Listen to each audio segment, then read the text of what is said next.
So remember when you were a kid and you got an ice cream cone and it dropped to the cement right as you licked it? That's how it must feel today to be a Democrat. My God. Here you think Mr. Comey was going to deliver Donald Trump on an edible platter, and instead you get Loretta Lynch.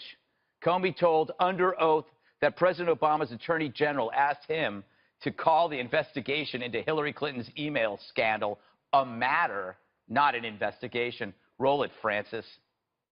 The only other consideration that I guess I can talk about in an open setting is that at one point the Attorney General had directed me not to call it an investigation, but instead to call it a matter, which confused me and concerned me. But that was one of the bricks in the load that led me to conclude I have to step away from the department if we're to close this case credibly.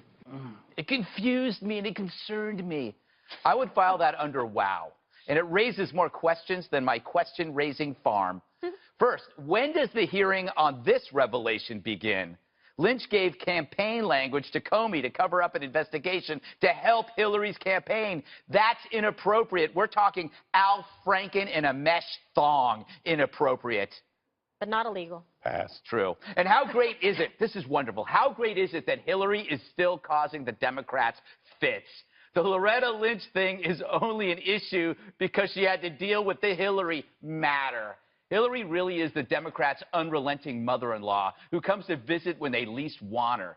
So in a hearing meant to hammer Trump, the previous crew gets nailed. It's like when a stink bomb goes off before you have time to throw it, you end up smelling bad the rest of the day, which is what happened to Lynch, Hillary, and yes, even Comey. His decision to obey undermines this persona of a folksy everyman just trying to do his job, when it seemed he'd do just about anything to keep his job, including look the other way.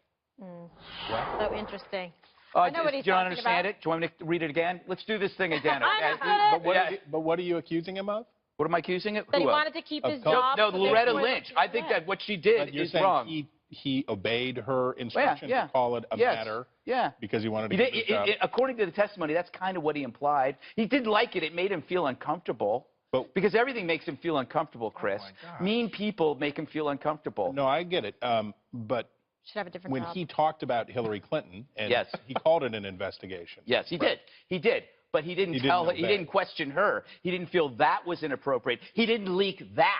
Right. Why didn't he leak that? Did you miss the big press conference that he gave talking about Hillary Clinton's email? Yes, I know. Both of them? But he didn't Clearly, leak this. Well, and if President Trump's conversations were so inappropriate, he didn't offer to resign like he did before. So this is not a big deal? Greg, all right. James Comey unquestionably has a bad habit of placing himself in a position above everyone else. He did it in this case. He did it in the Hillary Clinton case. He said, I have deemed that no one here, he did it in 2004, no one here is decent enough. Only I, James Comey, have the moral gravamen so that I can stand above all of this and make a judgment. Right. And when he does it, he gets himself in trouble. That having been said, he did it with Hillary Clinton and then he did it with Donald Trump. I had to go outside the lines because I was the last honest man. That has been a problem for him. But in this case, he roasted Hillary Clinton. I know. I'm talking about this interesting thing that we just found out now. We just found out now, which is obviously has something to do with the tarmac as well. But that was gross. What she did, what the Attorney General did was gross. But that's not on Comey. No, well, kind of. No, it's on her. What did you miss the first part of the monologue? But he what are you snorting? But he didn't obey. Oh my God. Yeah, no, he kind of did. Not he really. did. Yes, he did. When he said go, yes. Can I just say this? Sure. So today, this is an overall bad day for the Justice Department in the United States, whether it's the Jeff Sessions Justice Department or the Loretta Lynch Justice Department. The high road here is this. The Justice Department is supposed to be beyond reproach. Today, we found out that both Jeff Sessions and Loretta Lynch are below reproach, period. All right. What do you think, Kimberly? You know, I think it was, very bad day, I think, for Hillary Clinton. Bad day for Loretta Lynch. Bad day for Comey. Very bad day for Comey's, phone a friend. Don't forget Jeff Sessions. Phone a friend. Bad day for Jeff Sessions. The Columbia professor, that was not good for him. Jeff Sessions, probably not a great day for him either. Bad day. When you're handing out all these bad day cards, Robert Rubenstein, the president doesn't get a bad day card. He absolutely gets a bad day card. I don't think so. At the top of Comey, I don't think so. If Comey thought it was so bad, he should have got all the quees and then handed the resignation or typed one up and then hit save draft. KG, But he I didn't. love you. I love you. I do. know, thank you. But with that being said, let's be real. The beginning of Comey's testimony starts with saying the president is a liar, right? Which we find out to be true because he told Lester Holt in the interview that I indeed fired Comey because of the Russian election, not because of this memo, not because of anything else. That means our president's a liar.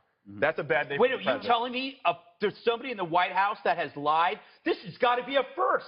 We need that breaking news sound to come in right No, but now. here's the That thing. we actually have a president who doesn't tell the this truth. Is the guy who said, You believe remember me Bill Clinton? every other word.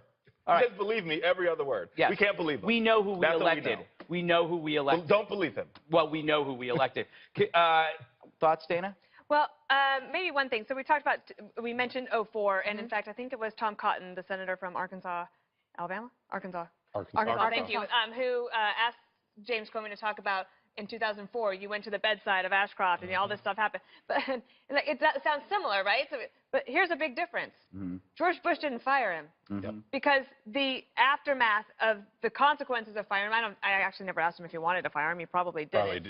But there would have been consequences for it. There are consequences for things that you do. The other thing is that. But he thought that was so bad that he thought about resigning, and he didn't. What they said, That's right, if the president didn't fire you, would you still be doing your job as FBI director? Meaning you would never resign? No, I would still be doing it. The big difference, too, was that actually it was about a program for intelligence. We're on a war footing, and we were able to work with Congress in order to get the policy worked out and put in legislation in a way that everybody could accept. That's one of the ways that you handle things in Washington. It's kind of old-fashioned. The other thing is that the tarmac meeting with Lynch and Clinton, I think there wasn't enough questioning about that in terms of how inappropriate did he think that was at the time. We all thought it was highly inappropriate. And how so then, foolhardy. how inappropriate might it then be?